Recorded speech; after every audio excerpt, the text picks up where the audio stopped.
Bonjour à tous, bienvenue dans une nouvelle vidéo de Magi. Aujourd'hui on va, comme la dernière fois, explorer un certain problème un petit exercice de maths, de niveau sup, donc de niveau première année de prépa.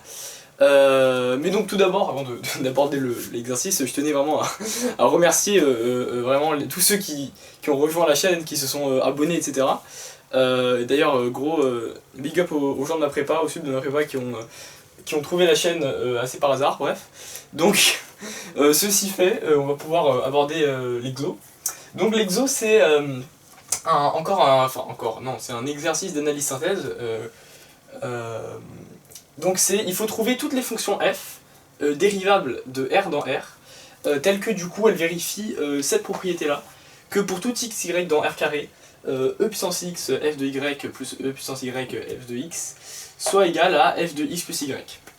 Bon, alors déjà, avant d'attaquer l'exercice, bon, c'est un exercice d'équation fonctionnelle, d'analyse synthèse. Donc il faudra faire une analyse synthèse, pardon, j'ai spoilé le truc. Mais oui, c'est ça, il faut faire une analyse synthèse parce que sinon on va pas aller très loin.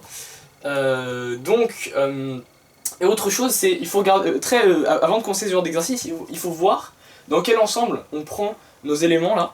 Et donc là, on voit que c'est une fonction dérivable. On voit que c'est une fonction dérivable. Et donc du coup, il faut vraiment retenir ça parce que c'est important. Toutes les informations qu'on nous donne ici seront importantes dans ce genre d'exercice. On va peut-être commencer. Donc en général, moi ce que j'aime bien faire au tout début, c'est regarder ce qui passe en 0. Parce que, je sais pas, c'est que c'est simple à regarder et de toute façon on peut le déduire facilement avec ce genre d'équation. Donc on va voir ça. Donc on va regarder f en 0. Et on va regarder donc pour x égale 0 et y égale 0, qu'est-ce qu'on obtient. Donc d'abord ce qu'on va faire, ah mince, c'est le mauvais feutre. Donc on va d'abord regarder pour x égale 0 et y égale 0, comme ça on va pouvoir trouver une certaine égalité. Donc d'abord, soit f dérivable de R dans R, vérifiant la propriété, tac. Ok. Donc on déduit que f de 0 est égal à 2f de 0, et donc du coup que f de 0 est la seule solution à cette équation, c'est que f de 0 soit égal à 0. Bon, on pourrait s'amuser à regarder d'autres points particuliers de la fonction. C'est souvent intéressant quand on a des équations fonctionnelles un peu plus simples, mais là bon, il n'y a pas grand chose. On nous dit tout de même que la fonction f est dérivable. Donc qu'est-ce qu'on peut faire?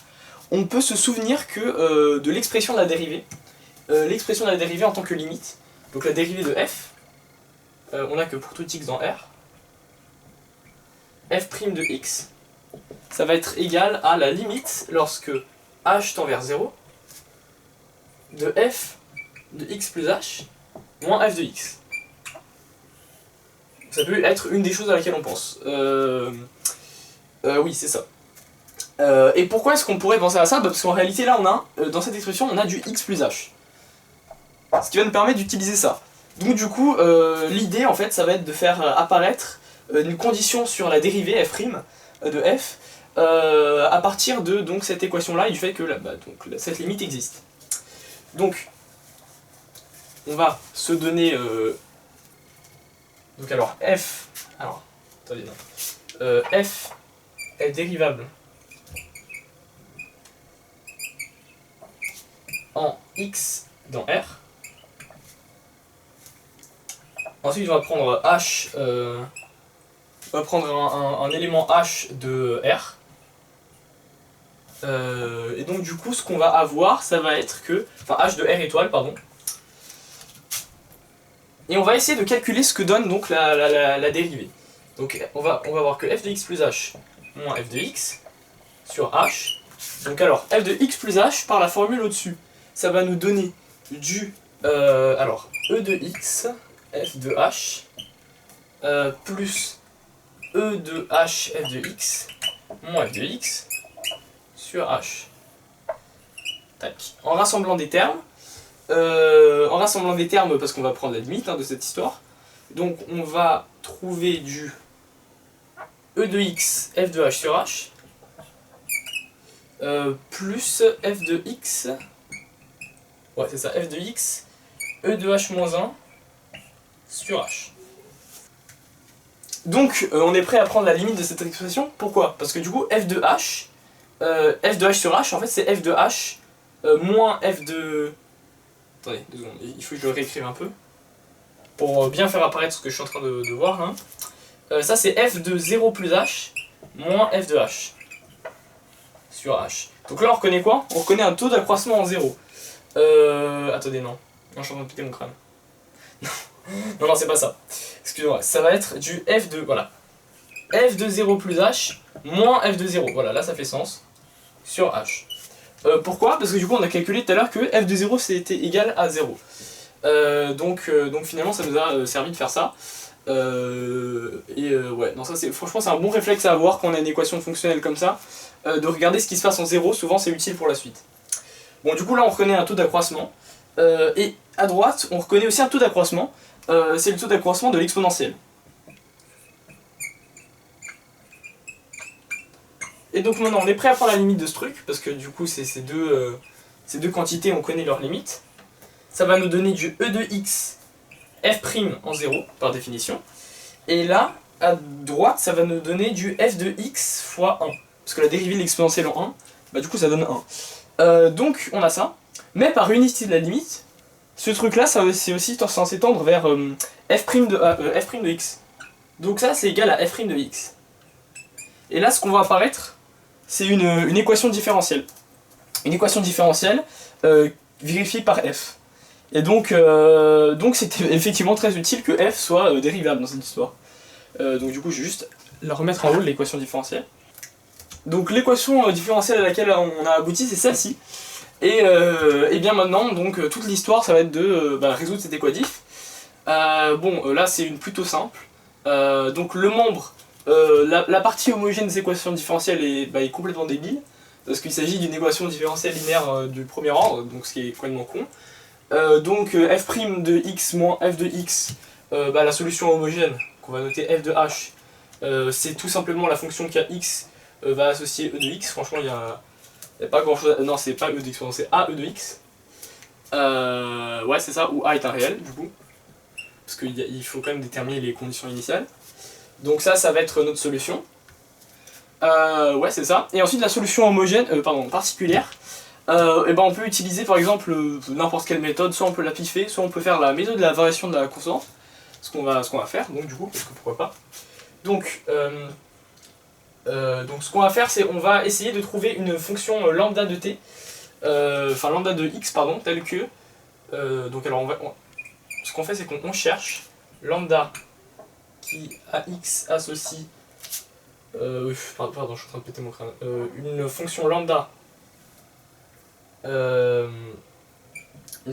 continue, C1, C1 de R dans R, tel que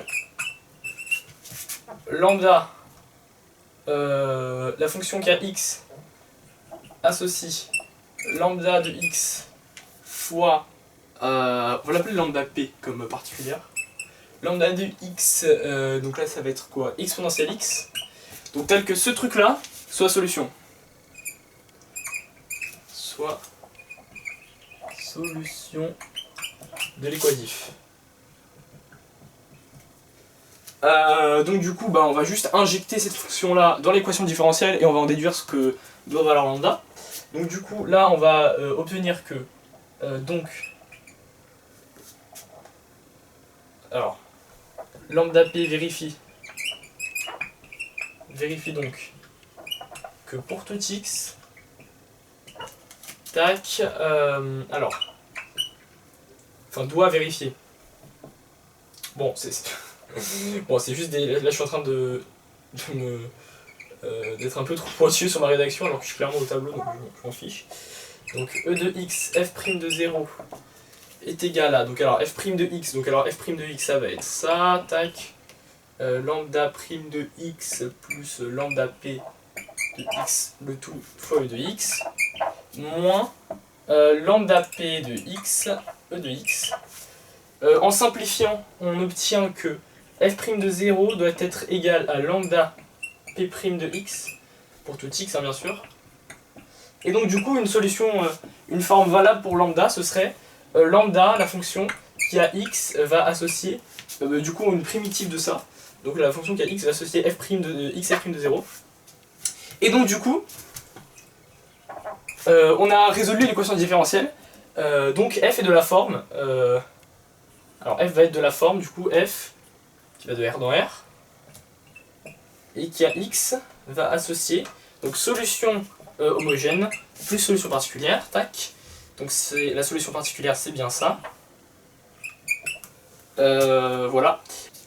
Donc la solution générale de l'équation différentielle elle va être de cette forme là, mais nous on veut une solution bien spécifique parce que on sait que f de 0 doit valoir 0, c'est encore une fois très important, f de 0 doit valoir 0. Donc du coup on doit, on va faire correspondre f de 0 égale 0 avec on va fixer une constante, donc f de 0 c'est égal à 0, et ça c'est égal en fait à a. Parce que du coup ici c'est 0. Donc en fait f elle est plutôt de la forme, enfin c'est la même chose hein, mais plus précisément elle va être de cette forme là.